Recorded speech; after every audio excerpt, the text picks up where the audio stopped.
The book we are going to discuss today is The Haunted Wood, A History of Childhood Reading by Sam Leith, who is the literary editor of The Spectator. But before we begin, I'd like to tell you a story, because this occasion's a story. Once upon a time, on the very first day of a fresh new year, a boy was born in Paddington. He grew up in a house full of books, and his father was an actor with a mellifluous voice, and he told his best beloved stories of Robin Hood and how the camel got his hump, and the tiger who came to tea, and Mog the forgetful cat. And he narrated these stories in such a beautiful way that sometimes the best beloved broke into tears. Later, he went to a school where children played more than they studied, and it is said of that school that it was on its playing fields that the great battle of Waterloo was won. There he heard stories and fell into the enchantment of the literary heritage of his country, and later went on to an ancient city full of beautiful buildings and dreaming spires, and a college with an ancient bell tower full of gargoyles and grotesques, a place where many years before the author of The Happy Prince and The Selfish Giant had studied. There he again was exposed to the great literary heritage of his country, stories, poems, the literature of that place. And when he left college, he went on to write his own stories, stories of ancient philosophers and kings, and modern-day presidents and prime ministers, and how they used language to persuade people, stories of dead cats and dogs sent into space, stories of bizarre conspiracies and fantastic coincidences. And with those stories, he came to the land of Mowgli the man-cub, Shere Khan the tiger, Balu the bear, and the hissing snake Kaa. But when he reached the place, he discovered that Kaa was not the hissing snake of Kipling's stories. Kaa was the first consonant of the languages of the country. And Kaa was a great festival of letters and stories and literature at the southern tip of the vast subcontinent that Kim had made his playground. Sam Leith, welcome to Kaa, the Mathrubhumi International Festival of Letters. Thank you. What an absolutely beautiful introduction. I'm very privileged to be here. Your latest book, The Haunted Wood, A History of Childhood Reading, takes us back to the enchantment of childhood, stories of elves and goblins and dwarves and giants and ogres, wishing wells, princesses, unicorns. But the title that you give your book, The Haunted Wood, comes from one of the bleakest poems of W.H. Auden about one of the bleakest moments in European history, the beginning of the First World War. The epigraph comes from September 1, 1939.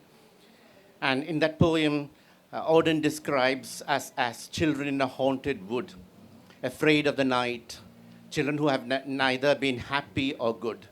So why not a secret garden or an enchanted isle? Why the haunted wood? Well, that's a very, very good question, and I'm glad you asked it. There's really two reasons I gave the book the title The Haunted Wood.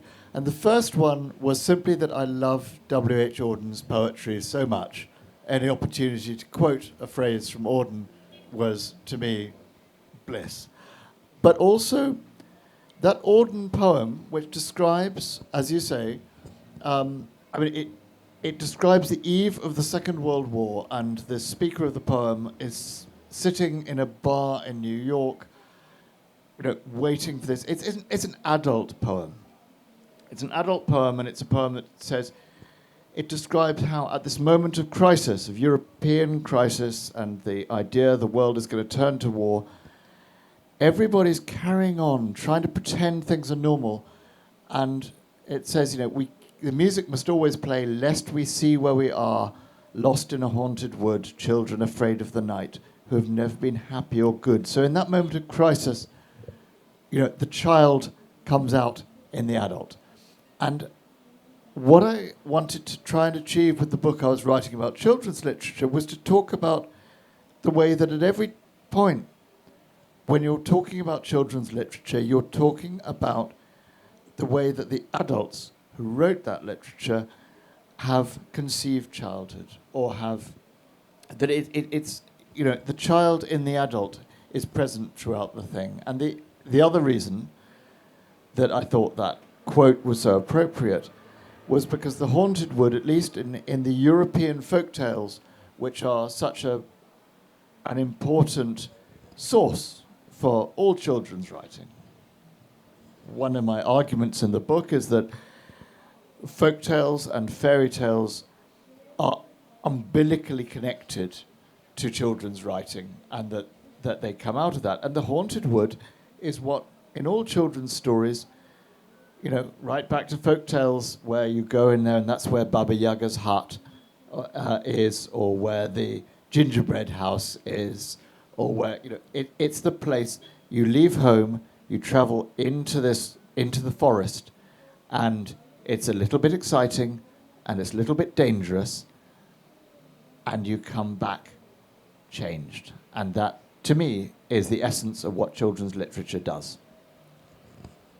And going on with the title of the book, why a history of childhood reading rather than a history of children's literature or children's books? Well, again, a very good question. I wanted to try to talk a little bit in the book without getting into publishing categories. I mean, for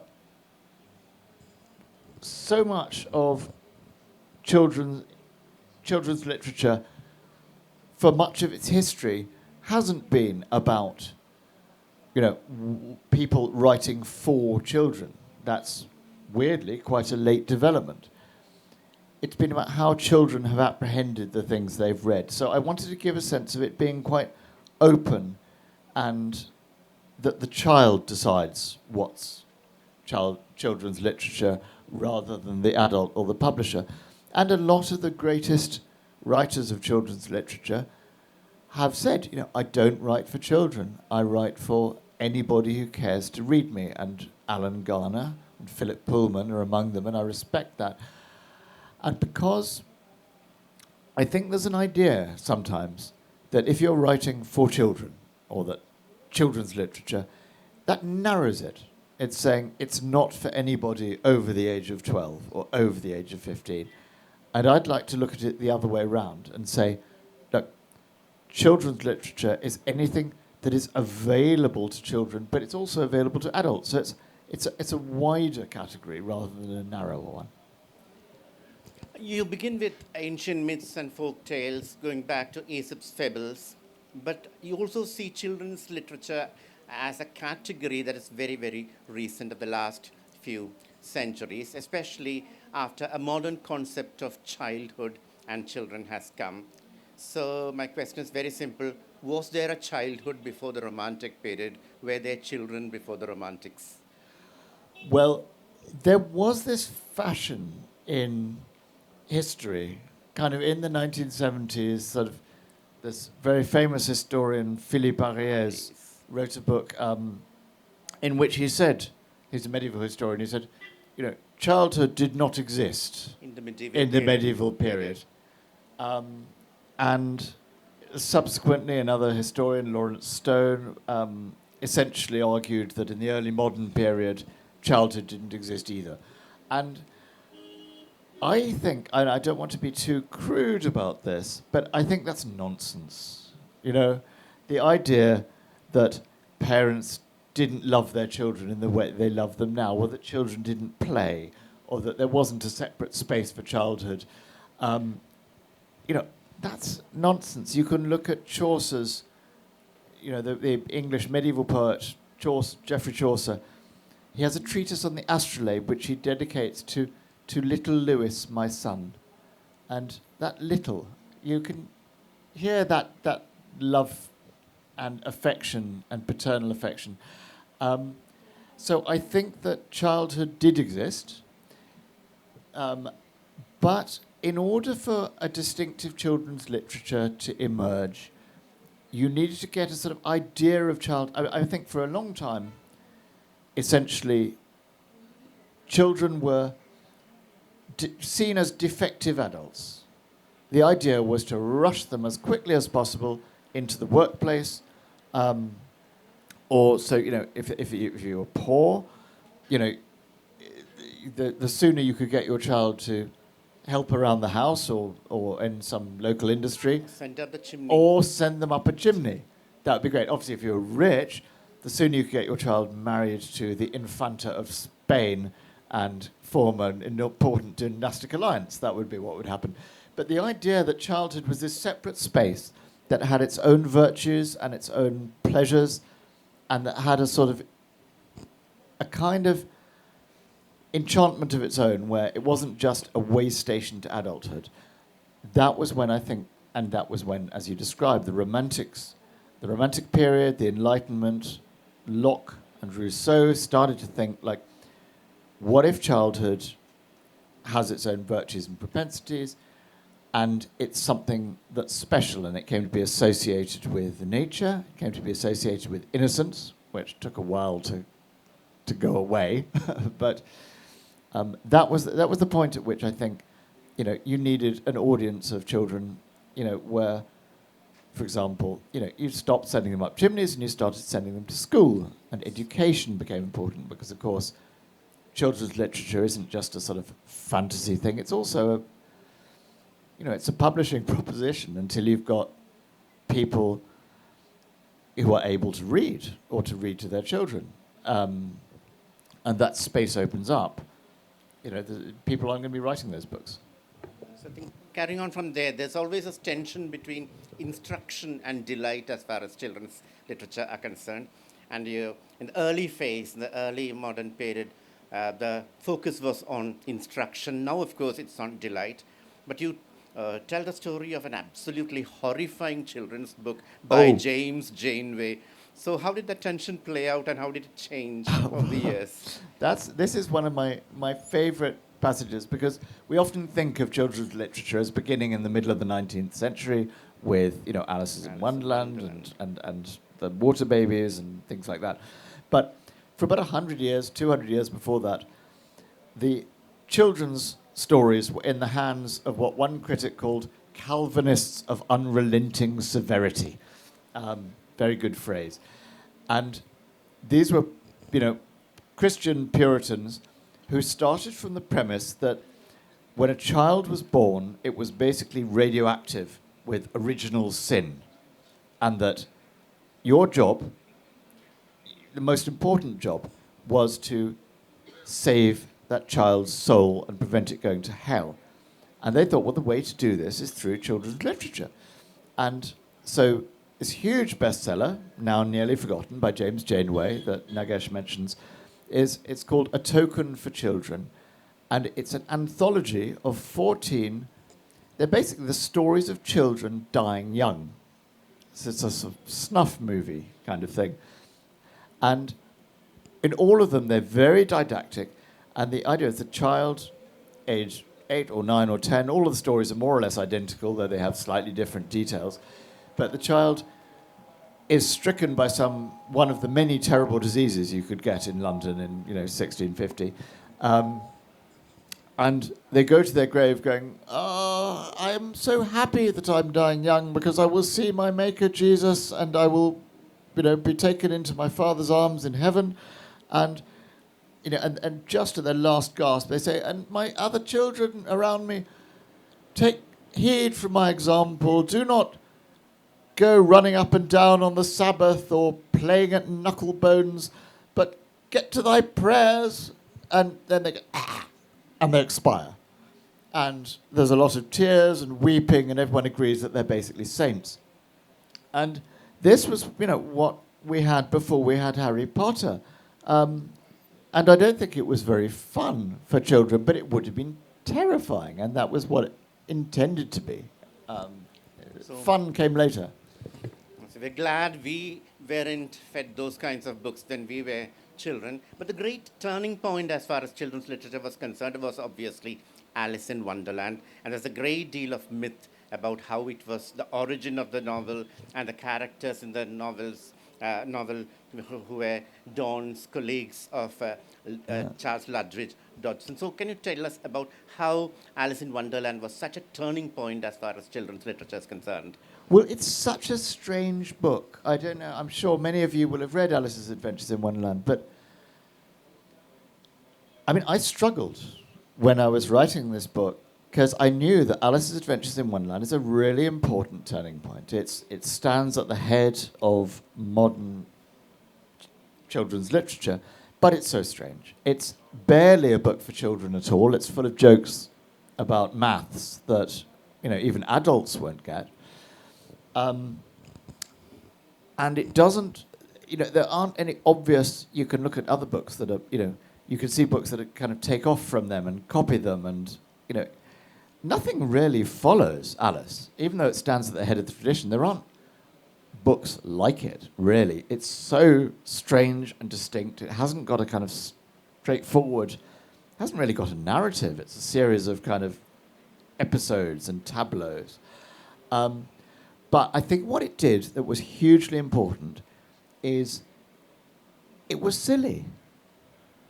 It parodies in lots of the songs. You know, it's full of songs and poems. And there's it directly sends up this, you know, we were talking about the kind of pious Puritan literature that had come before for children. One very big bestseller, again now nearly forgotten, was Isaac Watts's Hymns. oh God, was it? Yeah, it's called something Hymns, Divine Hymns, which was a series of really pious, stodgy, kind of, you know, boring poems for children, all about, you know, moral instruction. And Alice's Adventures in Wonderland, just, you know, instead of, you know, Twinkle Twinkle Little Star, they went, you know, Twinkle Twinkle Little Bat, and, you know. All of it, you know, those poems savagely attacked Isaac Watts. They went, this is ridiculous, let's turn it into something silly. And so it was this moment when the idea that you had to be really pious and you had to, you know, give children moral instruction, Alice's Adventures in Wonderland just kicked that over completely and opened the way for the idea that what you could do for children was something that was going to be fun, that was going to be wild and imaginative and strange and bizarre. And that is what I think survived. But at the same time, also standing at the head of children's literature, it's a book that is profoundly suffused with sadness, and it's a very adult sadness at the idea that childhood ends. And that there is, you know, Alice herself, she's always trying to find her way to this beautiful secret garden. And the figure of Lewis Carroll, you know, at the end, he's saying, I can't follow her. She's going to be trapped in this book in, you know, at the age of 9 or 10 or whatever she was. And, you know, she might grow up in the real world, but it's trying to kind of capture childhood and trying to kind of fix childhood in this moment which adults will always be looking back on with mourning and sadness. And I think that goes through the whole history of literature as well. But Alice in Wonderland is also about identity, because Alice keeps changing all the time, grows up, grows small, she's not sure of who is. So identity, the sense of what your identity is also a major theme in Alice in Wonderland, isn't it? Yes, and I mean, alarmingly so. I mean, the great critic William Empson, in his book Some Versions of Pastoral, writes about Alice's Adventures in Wonderland. He says, well, look, death is everywhere here. You know, and the fear of death and the fear of extinction. And there is, I think, the most chilling and exciting and strange moment in Alice's Adventures in Wonderland is where she sees, I think it's the Red King, and he's asleep. And she's going to wake him up, and somebody says to her, no, don't wake him up. You can't wake him up, because you realize that he's dreaming us.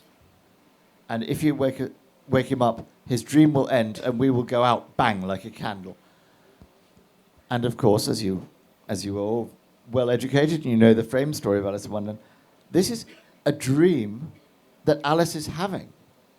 So within this dream, she's meeting somebody who's dreaming the dreamer recursively. And the whole thing becomes this sort of terrifying sort of like, what's holding reality together? You know, it's a sort of almost an extra twist on that idea of, you know, the butterfly dream. That, you know, if I dream I was a butterfly, when I wake up, how do I not know that I'm a butterfly dreaming I'm a man? So Alice in Wonderland, those adventures are sort of, they're hanging on a precipice. You know, they're just the idea of the possibility of complete extinction or of identity just vanishing is there constantly. So it's not, you know, this is very much not, you know, Noddy's Adventures in Toyland. There's a lot of risk in there.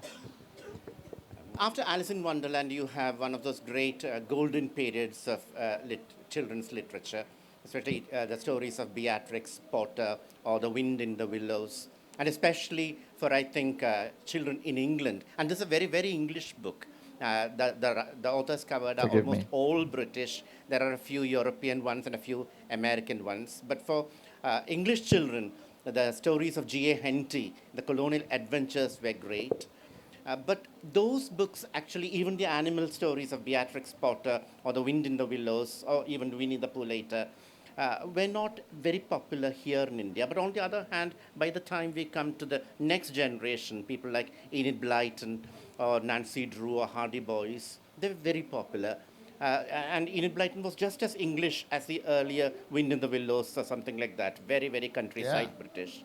But I wonder why actually internationally the second generation caught on, but the early Beatrix Potter, all those animal stories really didn't catch on in the way that Mowgli caught on later. Yes, I wish I had an answer for that. I just don't know why those things came to India and played well in India. I mean, I think there's obviously a lot of the sort of late 19th century, you mentioned Henty and Kipling, and early 20th century children's writing that dealt with imperial adventure. You know, there are lots of reasons that, you know, an Indian reader would have read them very differently than a reader in Henty, of Surrey. course, but on Henty the other hand, was kind of racist maniac. Yes, Henty, of course, but all the others. English children grew up on The Wind in the Willows and Winnie the Pooh. Yeah. But for us, it didn't mean very much. But on the other hand, we all had Enid Blyton childhoods. And I wanted to talk about that's Enid really Blyton. Interesting. Yes, Enid Blyton. Why did she become this kind of a phenomenon? Because we all wanted to go to schools like Malrita's or St. Clair's. We all wanted adventures like the famous 5 or Secret 7. So what was the secret of her enormous hold? Well, I think she was... I mean, unlike a number of the children's writers who seem to be, you know, writing absolutely from the heart, I think Enid Blyton, she saw it as an industry. You know, she was very, very clever about marketing her books. She wrote an incredible amount. She took a lot of tips from her predecessor, I think a better writer, E. Nesbit, in how you make yourself a brand.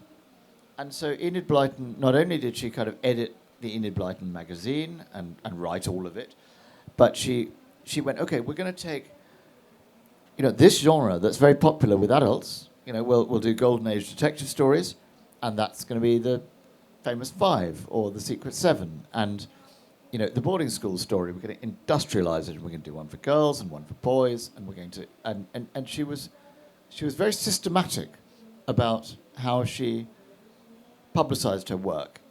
And I think she was also at a perfect time. She was, and I you know, maybe this hit India in the same way, but certainly her popularity in the UK was that she had, like, it was the post-war period, and for at least a lot of her readers, you know, most of her readers would be living in towns, and those towns would have been bombed quite heavily. And there was, you know, rationing post-war, so the food was kind of rubbish.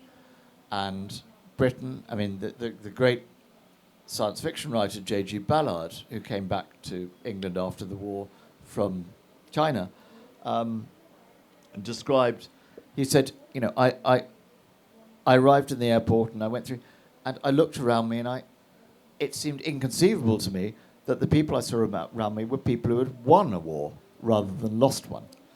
So it was a country that was very depressed and very miserable and traumatized. And Brighton produced this potent fantasy of school holidays adventures in a kind of countryside where there were always, the cliche about Brighton, which I'm sure you'll know, your lashings and lashings of ginger beer, and the scones with cream and butter and jam. And, these children were healthy, they were happy, they were living in the countryside, they were eating all they liked. And they were probably quite, privileged, the ones who went to private school and boarding schools, because, of course, most of the British population, as most of the Indian population, did not go to fancy boarding schools. And so it was, this was a wonderful fantasy of what Britain could be like, or should be like, or a Britain you could imagine yourself into, or a childhood you could imagine yourself into, which was very different from the childhood that most people were actually experiencing. But mentioning Enid Blyton also brings us to one of the darker aspects of your book, because most of these writers came from very troubled backgrounds, single parents, sometimes orphans, and the children too had a very hard time being the children of such successful children's authors. Oh God, Imogen, for example, or Christopher Robin, Christopher Milne, Alistair Graham, or Vivian Burnett. Why is so much of children's literature associated with childhood trauma? Well, again, I think that's one of the heart of that's a kind of huge crux in the issue. For me, I came to think, I didn't want to generalize. I didn't want to say that anyone who writes for children is a nutcase. But it was the case, I think, that many of the people who wrote most feelingly and effectively for children were people for whom childhood was, as I came to think of it, unfinished business.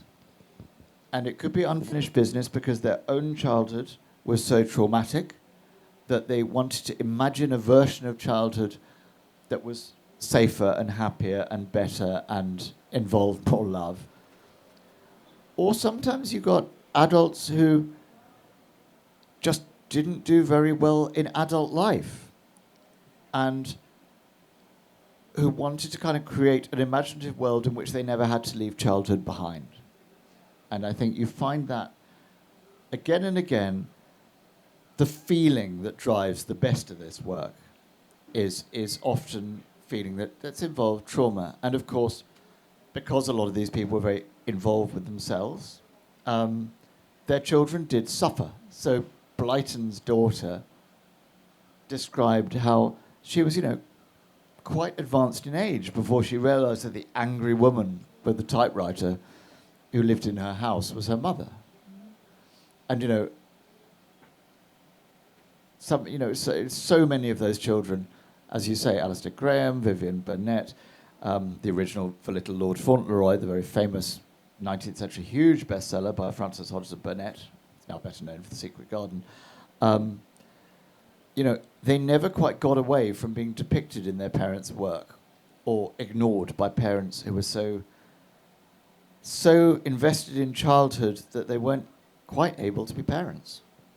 So busy entertaining other children that they didn't have time for their own. Yes, because the idea of obviously in children's literature you're dealing with an idea of childhood, with an imaginary childhood, and that's very entrancing. And as anyone who has got children themselves, I'm sure you have too, Nagesh, real children don't always conform to your fantasies of childhood. They can be, a right monsters. Pain in the bum. The last part of your book deals, a very brief section deals with picture books. And I think that topic is something that requires a volume in itself, with lots of illustrations too. That was my favorite chapter to write, honestly. There's one story there that I guess all of us Indians would love to hear about. It's a story called The Story of Ferdinand, and it's supposedly a story that Gandhi loved. And there's this wonderful line in the book: Gandhi loved it, Mussolini banned it, Hitler burnt it. So please tell us about that It is. particular Well, story. I'm thinking, do you, in the audience, hands up who's read Ferdinand the Bull? Right. The story of Ferdinand. Yes, a couple. All right. This is this wonderful, wonderful children's book, and it does what the best children's books, particularly the best books to be read to children, do, I think, which is it has jokes for the adults as well. So there's pleasure for both the reader and the read to. But the story of Ferdinand is it describes this bull, and he's living in the countryside outside Toledo in Spain. And Ferdinand is really big and tough and strong, and he's enormous. He's a chunky boy. But Ferdinand's very, very gentle. And what he likes to do is sit down and just smell the flowers and enjoy he's a very, he's a kind of Zen bull. And all his friends are running around butting their heads and fighting and being aggressive like boy bulls are supposed to. And Ferdinand just loves sitting listening to flowers. Anyway, the story is that the people from the, who run the bullfights in the town come up to try and find some new bulls, the bullfights, and their visit happens to coincide with Ferdinand sitting down on a bee, and the bee stings Ferdinand on his bottom, and he's so in such pain that he jumps up and down, and he snorts and he rages and he stamps and he's kind of all over the place, and the recruiters for the bullfight go, "Oh, we'll have that one. Look, he's huge, he's strong, he's really aggressive, he's enraged," and so they take Ferdinand off to the bullfights. And Ferdinand appears in the bullfight, and he sits there, and he refuses to fight. And all the picadors and matadors are trying to get, and he just sits in the middle of the bull ring, and he smells the lovely flowers from the, he loves smelling, just sitting and smelling the flowers. And eventually, with great reluctance, they send him back to the countryside because he won't fight. And of course, Gandhiji loved it. And of course, the fascists hated it because it was essentially a parable about the idea that, passive resistance. But there's a story about Gandhi that I've never seen in any of the Gandhi biographies that I've read, that this was a story that Gandhi Well, loved. I very much hope the story is true then. It's slightly worrying me now that it's not in any of the Gandhi biographies. Maybe I got it wrong, but certainly it seems to be. All of the books I've read about Ferdinand say that this is the case, yeah. One of the problematic areas of children's literature nowadays is the cancel culture and the sensitivity checking and what we are doing, cleaning up, bowdlerizing earlier classics. And you agree with the sensitivity checking as far as the Dr. Dolittle books are concerned, but when it comes to Roald Dahl, we have a problem. There's a complete cancellation of Kipling, I think, around the world. And then J.K. Rowling cancelled for something else, something that is not connected with the books. So what do you have? What's your take on this kind of cleaning up that is happening? I find myself very much regretting that the conversation about this has become part of what gets called the culture wars. That there's such an aggressive thing that you either have to be, a member of the woke mob censoring our children's classics, or you are, saying, like, these must be absolutely, untouched, and, hooray for racism. To me, I think a way forward is suggested by the way in which we've seen that all of these books have generally, on their history, been so fluid and so available to rewriting and reinterpretation, and they have gone from the stage to the page to the playground and back and forth, and they've been rewritten and reimagined, and that the idea that these aren't sacred texts, I think, gives us a way forward. And I don't think that we should cancel all these writers for being of their age and having attitudes of their age. E. Nesbit, who is a writer who's, was very much kind of what we now think of as progressive. And yet, if you look in her books, there are stereotypes of Jewish and Chinese characters which are pretty, unpalatable. And in the Dr. Dolittle books, you mentioned in the first Dr. Dolittle book, there is a white-face subplot where Prince Bumpo, in order to persuade Prince Bumpo to let Dr. Dolittle and his friends out of jail, they say, we'll turn you white. And they kind of paste some white chalk on his face, and then they run away. And, that has been removed quietly from subsequent editions long before we had arguments about cancel culture, because people went, as I think parents do, when you're reading to your children, you'll be reading a book and you'll find there's some phrase that's just not quite right, or something that seems, you just skip over it, or you slightly rewrite it as you're reading. And I think that's okay, because it seems to me a shame if children's books from 100 years ago, which are wonderful, but which nevertheless contain, slight racism or sexual stereotypes or whatever, I would rather just tweak those than throw them out altogether and lose what's good in them. I think we also have to talk about the future of children's writing, and you are generally much more optimistic about the future of children's writing. I think much more optimistic than I am, or most of the people I know are.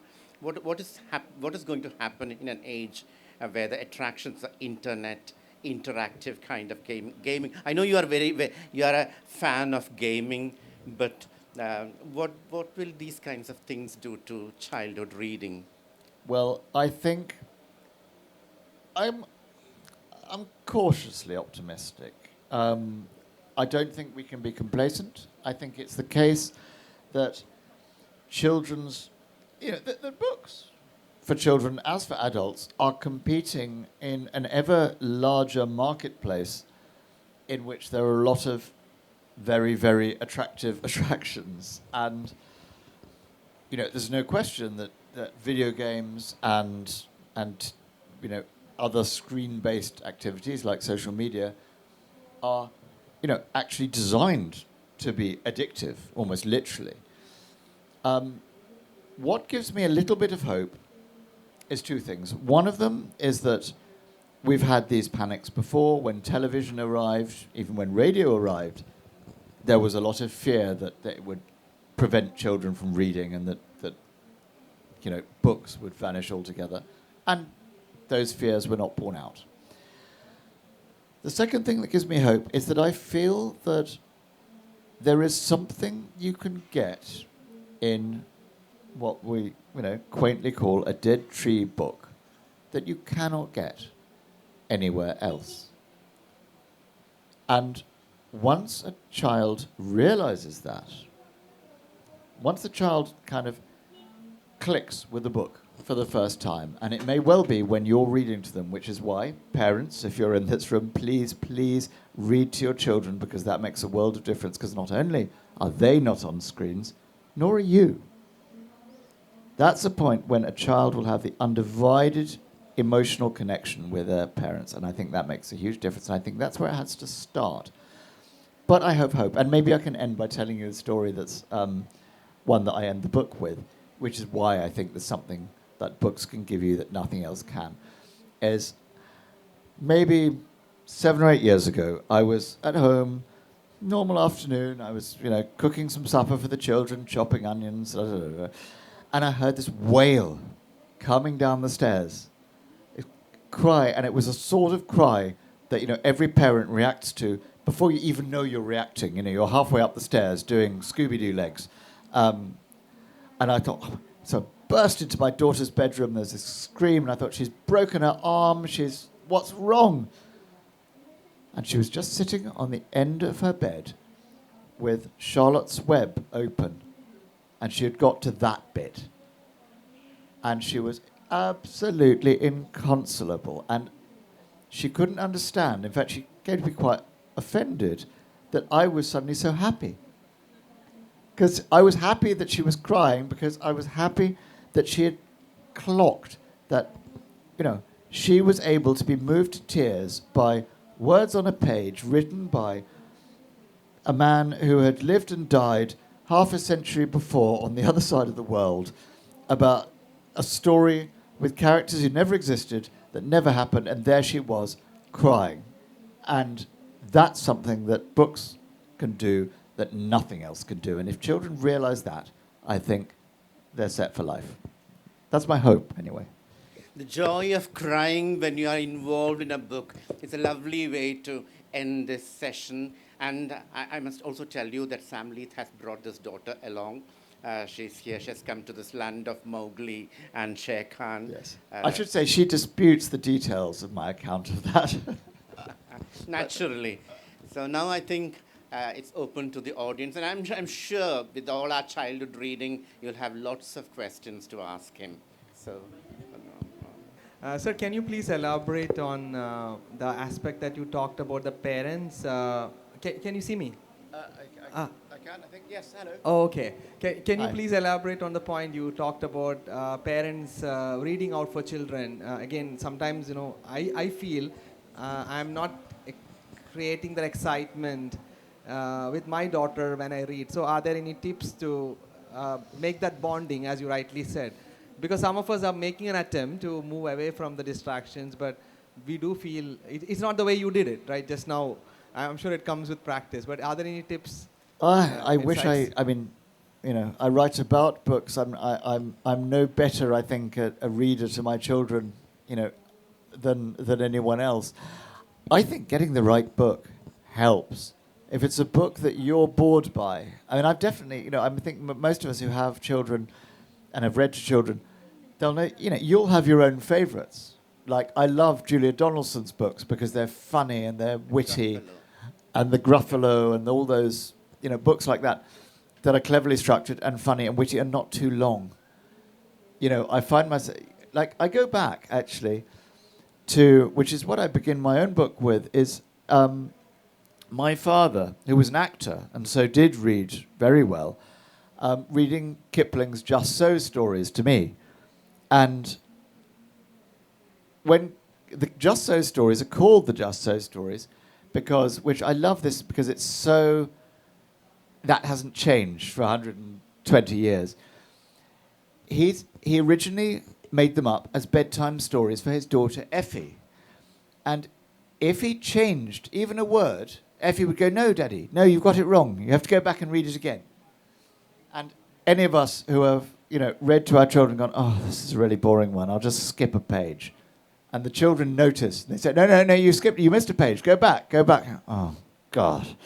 And they were called the Just So stories because they had to be told just so. And so, I don't want to name names, but there are definitely some... Okay, I will name names. The Mr. Men stories, for instance. I tried reading them to my children. They're so boring. They're boring and bad. And they've got so much text. And a Mr. Men book takes, half an hour to read, and you'll be miserable by the end of it. Whereas Julia Donaldson or whatever. So choose the right book. I'd say Kipling or Julia Donaldson are a very good start. Or The Tiger Who Came to Tea, or there are loads. I mean, but if you're not getting pleasure out of it, maybe this is the summation of this long rambling speech. I think if you're not getting pleasure out of it, your child will not get pleasure out of it. It's about a connection between two of you and you're enjoying something together. Dr. Seuss is great as well. Sir, I have a question for you. There are pictorial books like The Very Busy Spider and Where the Wild Things Are, along with, more ambiguous books like The Little Prince and movies of Pixar and, DreamWorks like The Wild Robot that talk about, that's universal, like things that both a child and an adult can enjoy. So what do you think is the thought behind, how such fiction is made? Also, why do these sort of novels or ideas like transcend time? Like, for example, the works of George Orwell, or I hope you got my question. Pixar movies are evergreen. Like, you can still watch Toy Story even if you're a kid and adult and take away different messaging. So, what are your views on how it's being made and why it lasts? Your question about the availability of children's books to adults, I think, is absolutely vital because, I mean, when I was researching this book, I read a lot of children's books I hadn't read before. I missed them as a child. And I knew that they were good because they gave me something as an adult. I mean, books like T.H. White's Once and Future King series or Philippa Pearce's Tom's Midnight Garden, those are books that actually, I think, or even Watership Down, famous rabbit epic, mad book, but amazing. Those are books that make you cry at the end, and I think they make you cry more if you're an adult than if you're a child, because you're somehow aware that more is at stake. So one of the things, and it goes back to something I was saying at the beginning of this session, that I don't think we need to see children's literature as a sort of small thing that only applies to children. I think it's almost more important than grown-up literature because, of course, it underpins any reading that you do for the rest of your life. It's where you start. And, we may have people who go on to write scholarly works on Ulysses or The Man Without Qualities or Middlemarch, but they started with The Tiger Who Came to Tea. And, that's where everyone starts. And also, as I say, the best of these books are absolutely available to adults, and the best of the writers are interested in writing something that's going to have a resonance for children and for adults. And I think that's why I think this stuff's so important and it deserves serious attention. I think we have time just for one more question. Hey, Sam and Dr. Nagesh. I am Hello. a teacher by profession, and I want to speak about my students and my daughter. And she used to read the books within seconds or one day. Within 1 day or 2 days, she reads Sudhamurthy's book and A.J. Rowling's books and all. She finished. And my students also finishes in the same stage and same 7th standard, old age children. Same way they are reading and finishing the books. So my question to you is, a child, when she reads a book or when he reads a book, according to your opinion, how she should read or how he should read, deeply or within the time, means 1 day, within minutes? What is your opinion? Thank you. Well, it's a very good question. I'm afraid I'm probably not going to give you a very satisfactory answer. My view on children's reading is that we should prescribe and instruct as little as possible. I think what's so important is pleasure. And I think, if we start by gatekeeping and saying, you can't read that, that's trash. You must read this. This is improving or important or a classic. You put children off. I think if a child gallops through a book, that's a sign the child is enjoying the book. And, I make my profession, my day job now, I edit the books pages of The Spectator. I spend a lot of time writing and thinking about sort of serious literary fiction. But, my childhood was not about serious literary fiction. I read Nancy Drew books, and I read books about novelizations of Doctor Who, and I read comics, and I just read what would now be called trash all the time, but I read with such pleasure and enthusiasm. And it's that pleasure in reading that I think is what keeps you reading and leads on to, you get to Middlemarch, you get to The Man Without Qualities, you get to the kind of grand, serious classics. But what will lead you there is pleasure. And I think, if your child is reading, just encourage them and be grateful rather than prescribing how they read, is my view. When I read the book, throughout the feeling was, oh yes, this, that, I know. That's the kind of feeling that you have when you read this book. So please, all of you who loved reading as children, please go and get your copies of this book, read it, and live happily ever after. Oh. Leith, thank you very much. Thank you very much, Nagesh. It's been a privilege.